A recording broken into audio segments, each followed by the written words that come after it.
Hi, it's Mark Goodacre here. I'm sitting in my office at Duke University, and I've been teaching my course on Jesus and the Gospel today. And we got to that section which I always really enjoy doing, which is the Gospel before the Gospels. What was in existence before we've got Mark's Gospel, which I regard as the first of the Gospels to have been written? And a lot of scholars are skeptical about the amount that the Apostle Paul tells you about Jesus. And they kind of lament the fact that Paul seems to say so little. And it is true, you don't find out about Jesus being called Jesus of Nazareth.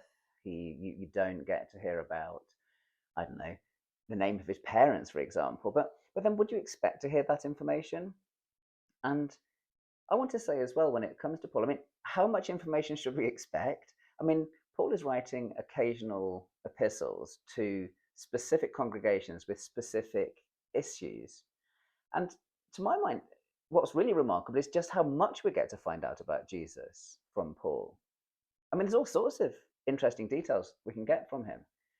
He mentions the 12 just in when he's talking about the resurrection in 1 Corinthians 15. So he seems to know something like the Gospels say that Jesus had 12 disciples.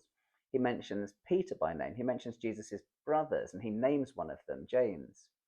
He talks in 1 Corinthians 7 about divorce and remarriage, and that's really interesting because you have multiple passages in the Gospels dealing with the question of divorce and remarriage. So that seems to be important. You have Paul talking about mission in 1 Corinthians 9, and in a saying, the one who preaches the gospel should get their living by the gospel.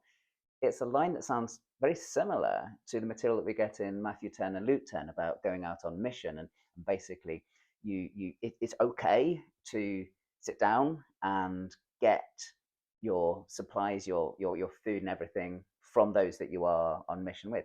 So we have that as well.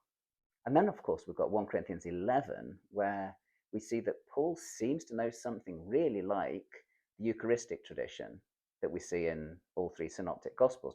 And there, he even says, as he introduces it, on the night that he was handed over, which is fascinating because it suggests that Paul, after all, knows some kind of connected narrative.